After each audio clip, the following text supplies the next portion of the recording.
Хорошо, всем привет, меня зовут Виталий Боднар, кто-то знает, кто-то не знает меня, я являюсь CEO криптобиржи BTC Alpha, и тема моего доклада, надеюсь, для кого-то будет вдохновляющая, это то, как чувака, о котором все говорят, то, что он сумасшедший, превратиться в чувака, который имеет крутейшую команду, крутейшую компанию и лучшие партнерства в криптосообществе на текущий момент.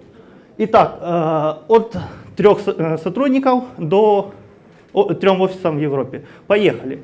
Итак, на текущий момент у нас 250 тысяч плюс активных пользователей. Они, география это весь мир. Эти пользователи начинались с постсоветского, с СНГ и расширялись. На текущий момент это Азия, на текущий момент это Европа и рынки СНГ. Дальше. Топ-15 по безопасности. В текущий момент мы очень серьезное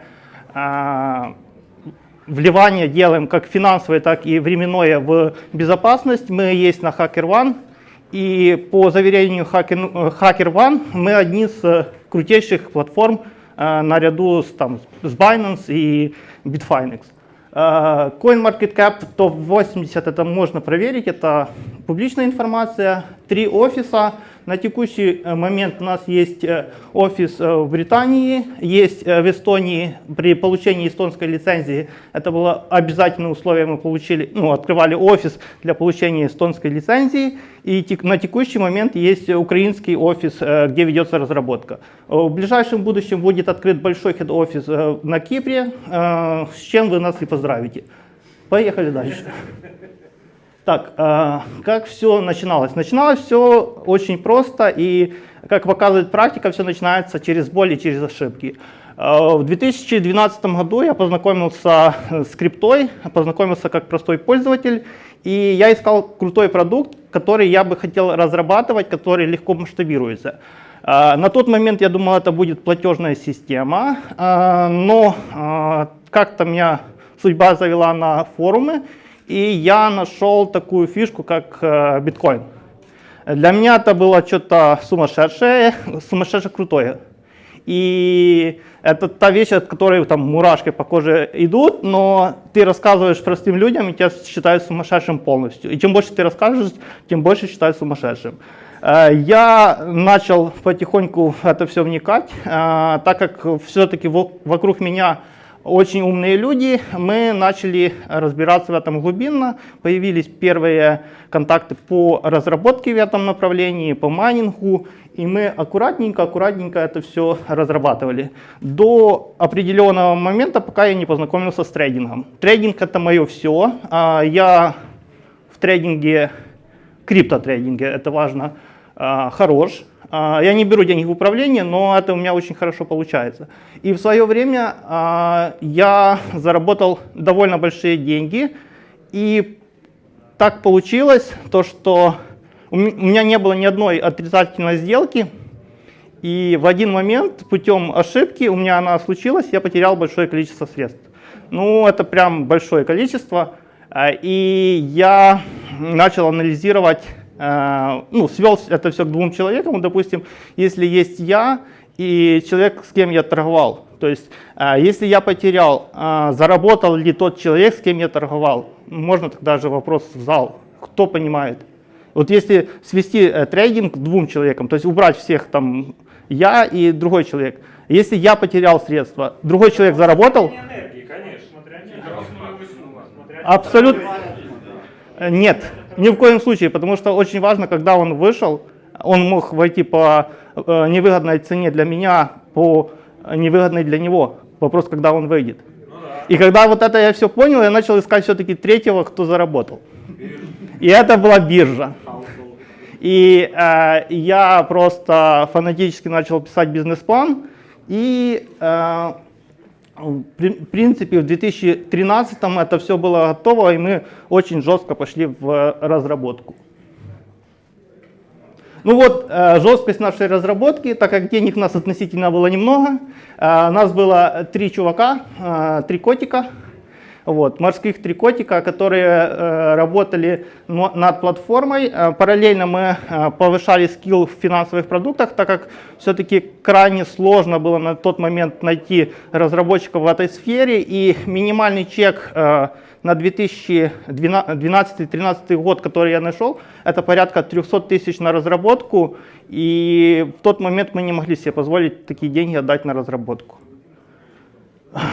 И так настал тот момент запуска, к которому мы шли очень длительный период, и буквально в 8 часов вечера, если я не ошибаюсь, плюс-минус, мне звонит Майк и говорит: слушай, знаешь, у нас тут мы нашли фичу, то есть даже это не фича, а реально баг, и мы, скорее всего, утром, как планировали, не запустимся. Я чувак спокойный, но я тогда был в бешенстве. Вот прямое описание моего состояния, и та энергия, которую я передал, смотивировала парней за ночь переписать весь участок кода, который не работал. И на утро у нас была рабочая платформа, которую мы успешно запустили, и как бы ожидали каких-то фидбэков. Мы изначально получили большое количество положительных как бы фидбэков. Все-таки большое количество людей, вот я пропустил немножко, но очень важно, большое количество людей, когда я начал рассказывать, то, что я буду запускать биржу, все: ух, дурачок, что-то он там делает, подписывались на меня ради того, чтобы, когда мы обосремся, это все везде распиарить. И когда мы запустились вовремя с площадкой, это все еще и работает, вот эти люди стали первыми тестерами, которые действительно нам в некоторых вещах подсказали, какие-то вещи, которых не хватало. По многим пунктам мы были пионерами, которого не было таких фишек, там регрессивная комиссия, интерфейс в большом части рода на тот момент. И тем самым мы набрали там первых 1000, потом 10 тысяч пользователей.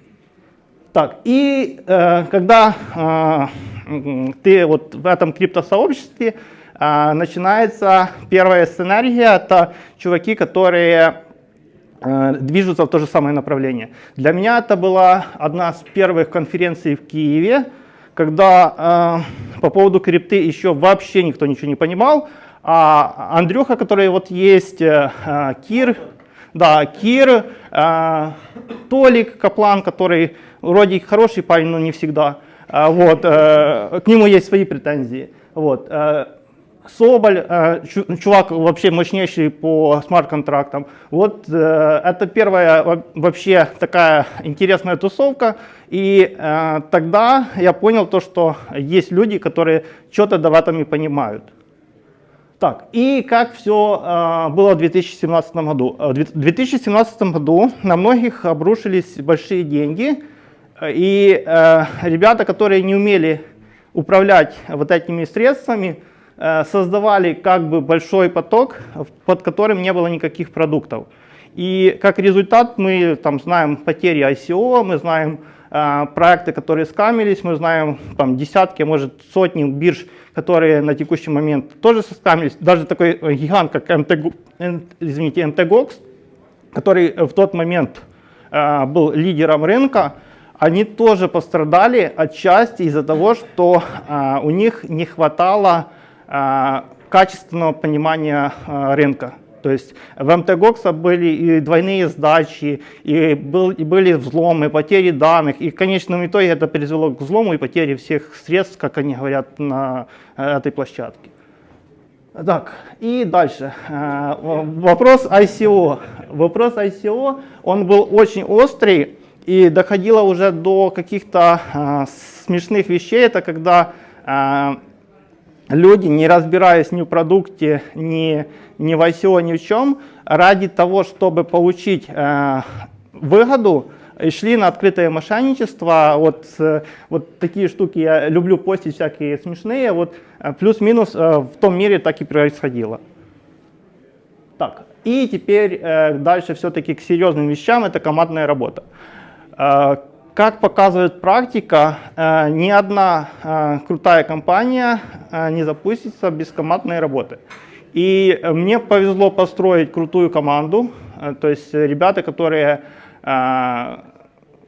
подняли очень сильно свой уровень понимания, знания криптоиндустрии, и на текущий момент они являются довольно известными уже спикерами. Вот Андрюха есть, который выступает на международных конференциях на 1000 людей. Диана, которую все тоже знают в международном разрезе. То есть на текущий момент мы составляем уже существенный пласт рынка как платформа. И в принципе это все началось с того, что мы не ждали то, что кто-то за кого-то что-то сделает, а просто если есть проблема, мы начинали ее решать. Вопрос масштабирования. В какой-то момент так случилось, то, что мы с маленькой платформы превратились в популярную площадку, и отчасти мы были, может, даже немножко не готовы, потому что одно с ICO, которое пришло к нам, пришло следующим образом. Парни, у нас тут несколько пользователей, если не против, мы к вам залистимся, и как бы все будет норм. Ну, норм-то норм. Мы их листим. И у нас за первые сутки, если я не ошибаюсь, 40 тысяч регистраций. И эти все 40 тысяч пользователей начинают сумасшедшим образом трейдить.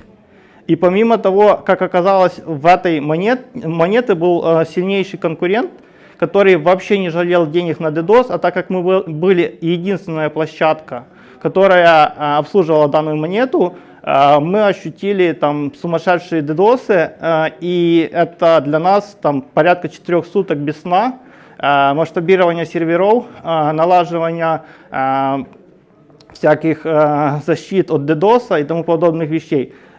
Очень круто, конечно, очень плавно, размеренно идти. Мы в этом старались так идти, но когда ваш продукт стремительно растет, это не всегда получается. Так, да, тут опять же фраза не моя, как бы она очень сильно отражает мое отношение к BTC Alpha, то есть действительно компания это немножко больше, чем бизнес, но немножко меньше, чем религия. То есть если вы не живете своей идеей 24/7, если вы не можете работать там среди ночи, если нужно и тому подобное, скорее всего, это не тот стартап или не тот продукт, где вы хотите работать, если это ваш продукт. И я бы не советовал в нем начинать. Но если вы этим продуктом горите, вас ждет успех однозначно. Может не с первого раза, может с второго, с третьего, но однозначно нужно идти. Да, вот эту фразу, кстати, мы вчера искали всей командой, мы ее, правда, не нашли у меня в Фейсбуке, я просто, когда стартовал площадку, я именно ее оставил, хотел даже время показать, но гениальность этой фразы остается незаменима даже без временной метки. И что там у нас остается? На текущий момент, то есть что мы представляем из себя на текущий момент. У нас есть крутая команда. Походу, вот ребята пошутили, поставили меня, да, но они рядом со мной. Мы большая слаженная команда, которая умеет решить практически любой вопрос, проблему наших пользователей, наших трейдеров, наших партнеров. В текущий момент, если сравнивать по посещаемости, у нас в сутки 85 тысяч пользователей. Это приблизительно в 4 раза больше, чем в Хаба, да? Ну, предыдущие ребята выступали, да? Вот мы в 4 раза более посещаемы в сутки. Аудитория, я как и говорил, разная, разные страны, разные регионы. И так, Украины у нас немного, по той причине я изначально вообще не делал ставку на Украину. И как вы понимаете, если у нас лицензия Эстонии, если у нас регистрация Британии, то мы изначально компания, которая делала большую ставку на европейский рынок. Итак, наши планы на 2020 – это глобальное представительство, то есть мы сейчас посещаем большое количество конференций в Сингапуре, в Турции буквально на днях, и Кипр, Кипр однозначно, вот эти две страны, они под вопросом, но появится наше глобальное представительство, где будут люди, которые смогут помочь данным регионам развиваться более быстро. Запуск маржинальной торговли. Маржинальная торговля у нас готова, но мы не выпускаем сырые продукты. Мы сейчас ее тестируем, и я планирую в этом квартале мы ее запустим. Партнерская система нового типа. Это новый крышеснос. Такого у других платформ нету. Мы будем как бы наращивать партнерскую свою силу. По этой причине нам нужно пункт 4. Это раздать деньги. Для того, чтобы что-то получить, я верю в закон сохранения энергии, для того, чтобы что-то получить, мы должны что-то отдать. На текущий момент у нас есть бюджет в $1 миллион, который будет использован для маркетинга, и он завязан на пункт 3. Ну и пятый, это, скорее всего, наверное, желание с прошлого, с чего все начиналось, это запуск собственной платежной системы, так как у нас довольно сильные партнеры сейчас появились в Сингапуре, и в ближайшем, в этом году появится наша платежная система с картами и со всеми плюшками. Ну, это я. Всем спасибо за внимание. А там дальше мои контакты, то есть кто хочет задать какие-то вопросы, кто может предложить партнерство, мы открыты, пожалуйста. Спасибо за внимание.